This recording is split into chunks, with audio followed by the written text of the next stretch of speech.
Brought to you bye रजनीगंधा। यूं ही नहीं ताज ताज बन जाता है, शिल्पकारों का हुनर और चुनिंदा संगमरमर ताज को नायाब बनाते हैं। कुछ ऐसे ही चुनिंदा जगहों से बस खास ही चुनकर लाता हूँ। कतरे कतरे को मैं हीरे सा परखता हूँ। यूं ही नहीं मैं रजनीगंधा बन जाता हूँ। एक सवाल ये है कि यहाँ सीमांचल आने से पहले आपने एक सोशल मीडिया पे पोस्ट लिख के संकेत दिए थे कि नई दोस्तियाँ हो सकती हैं। तो क्या गठबंधन की राजनीति अभी खुली हुई है, यानी गठबंधन के दरवाजे खुले हुए हैं? और मैं खासकर दो नाम लेना चाहूँगा यहाँ पर। लालू के बड़े बेटे तेज प्रताप यादव, क्या उनके साथ कोई बातचीत आपकी चल रही है या उनके साथ कोई गठबंधन हो सकता है? क्योंकि उन्होंने एक तरीके से पॉजिटिव इंडिकेशन दिया था कि वो गठबंधन के लिए तैयार हैं अगर दोनों तरफ को ये मंजूर होगा तो। और दूसरा नाम जो मैं लूँगा वो है प्रशांत किशोर। तो क्या किन्हीं के साथ भी आप गठबंधन इन चुनाव में कर सकते हैं? देखिए, वो क्या अंग्रेजी कहा, politics is the art of impossible. तो अब फ्यूचर में, मुस्तकबिल में क्या मुझे नहीं मालूम, मगर इस सवाल का सबसे बेहतरीन जवाब मेरे अध्यक्ष बिहार के प्रेसिडेंट हमारे अख्तरुल इमान साहब दे पाएंगे, क्योंकि ये फैसला उनको लेना है।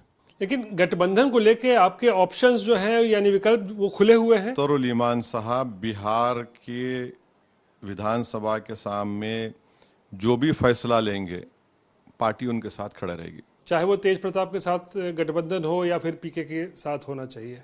ये सवाल का जवाब अख्तर भाई करेंगे। मैं तो नेशनल प्रेसिडेंट हूँ, वो अख्तर भाई लेंगे। जाहिर है मुझसे जरूर कंसल्ट करेंगे, बताएंगे, बट ये तो उनका फैसला रहेगा। तो आपको लगता है कि अगर विचारधारा एक हो तो किसी के साथ गठबंधन करने में कोई दिक्कत नहीं है? देखिए, स्पेकुलेट तो आप और हम नहीं कर सकते, क्या होगा इंतजार करके देखना पड़ेगा। अच्छा ओवैसी साहब, क्योंकि हम सीमांचल में इस वक्त हैं, बात कर रहे हैं, तो एक बड़ा मुद्दा सीमांचल में जो देखने को मिला है पिछले दिनों वो है SIR। और SIR की जब हम बात करते हैं तो सीमांचल में खासकर बहुत हो हल्ला हुआ SIR को लेकर, क्योंकि मुद्दा एक बड़ा था घुसपैठ। और प्रधानमंत्री नरेंद्र मोदी से लेकर केंद्रीय गृह मंत्री अमित शाह तक जो हैं उन्होंने घुसपैठ को लेकर बड़े बयान दिए हैं और साफ तौर पर कहा है कि घुसपैठियों को देश से निकाला जाएगा। और ये भी कह रहे हैं कि भाई घुसपैठियों की मदद से ही, यानी उनके वोट से ही महागठबंधन जो है वो चुनाव जीतती है, इस तरीके के इल्ज़ाम लगाए जा रहे हैं। तो क्या वाकई घुसपैठ एक बड़ा मुद्दा है? और क्या ओवैसी इसके बारे में, इस पूरे मुद्दे को लेकर, जो घुसपैठ का मुद्दा है, उसको लेकर क्या आपकी राय है? कहाँ है इलेक्शन कमीशन? तो आपको लिस्ट देना चाहिए था आज तक को, कितने घुसपैठियों को हमने निकाल दिया। 65 लाख में लफ्ज जिक्र नहीं है घुसपैठी का, बावजूद उसके कि इलेक्शन कमीशन ऑफ इंडिया ने अपने ऑर्डर्स में जो फर्स्ट नोटिफिकेशन निकाला था उसमें उन्होंने कहा था कि 1 से 2 मरतबा या 3 मरतबा किसी के घर पर जाएंगे, वोटर नहीं होगा तो वो ERO और ARO को इन्फॉर्म करेगा और वो 1955 सिटीजनशिप एक्ट के तहत कॉम्पिटेंट अथॉरिटी को इन्फॉर्म करेगा। तो ये तो हुआ ही नहीं, खुदा पहाड़ चूहा नहीं निकला। सिर्फ बदनाम करना चाहते हैं सीमांचल को, और ये इतना स्ट्रेटेजिकली प्लेस्ड है। भाई देखिए, मुल्क को आज़ादी मिली, कोई नहीं गया उस वक्त के इस पाकिस्तान में।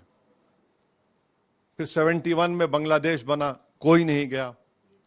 ये तो सिर्फ यहाँ के सीमांचल की गयूर आवाम को बेइज्जत करने के लिए, उन पर शक की सुई उठाने के लिए इस तरह की बकवास BJP RSS बरसों से कर रही है, और हम इसको रिजेक्ट करते हैं और कंडेम करते हैं। यानी सीमांचल में कोई घुसपैठिया नहीं है? नेपाल, म्यांमार या बांग्लादेश का कोई भी नागरिक यहाँ नहीं रह रहा है? अगर होगा तो निकालिए ना।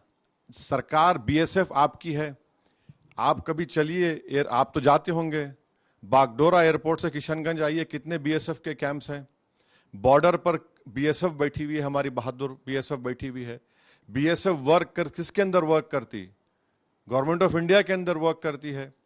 आपके ने डेटा है तो बताइए। और कितने अगर घुसपैठी है तो कितनों को पकड़ा आपने, और कितनों के केसेस चल रहे हैं फॉरेनर्स ट्राइब्यूनल में सीमांचल के, बताइए हमको। प्रोसीजर क्या है कि अगर कोई आप फॉरेनर को पकड़ते हैं तो पहले उसका केस जाता 3 ऑफिसर्स के पास MHA में, उसके बाद पहले बीएसएफ सुप्रीडेंट, 3 ऑफिसर्स, फिर फॉरेनर्स ट्राइब्यूनल। बताइए, देश को बताइए, आप ये क्यों किसी एक भारत के इलाके को ऐसा कर रहे हैं?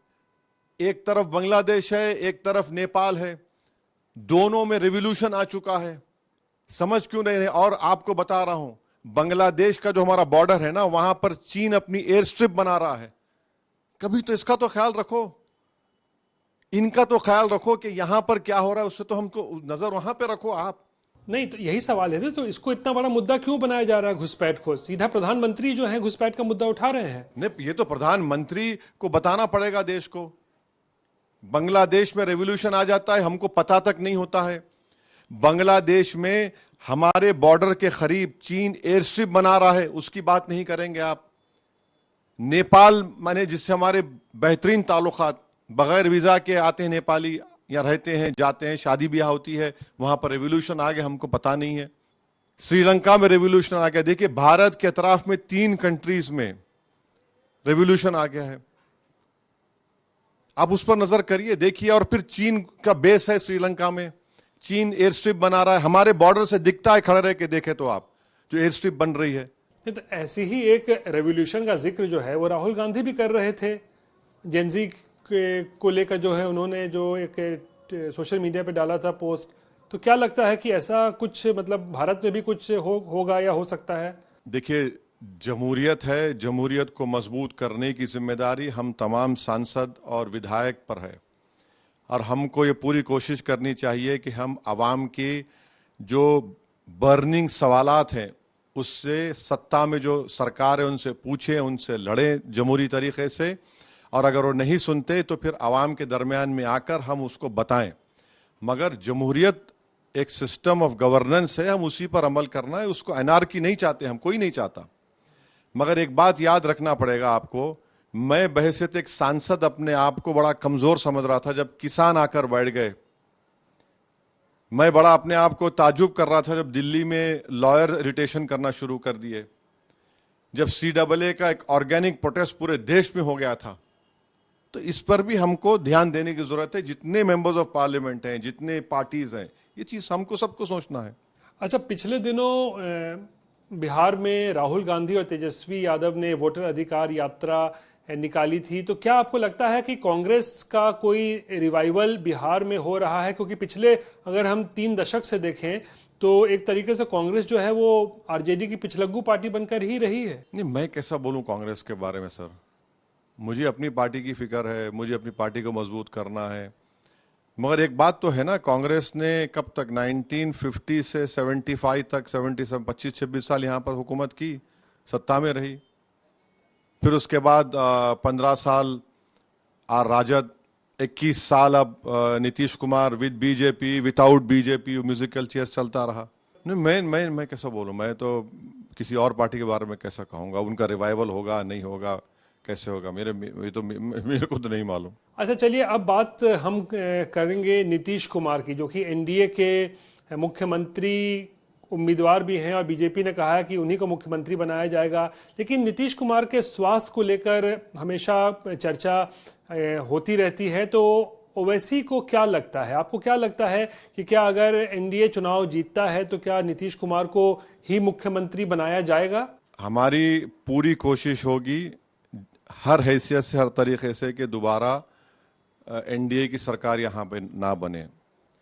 और हमको ये अप्रीहेंशन है कि बीजेपी का मुख्यमंत्री बनेगा। यानी महाराष्ट्र में जैसा एकनाथ शिंदे के साथ हुआ था वैसा कुछ बिहार में भी हो सकता है? नहीं, हमारा अप्रीहेंशन है, हमारा ओपिनियन मानिए, अप्रीहेंशन मानिए।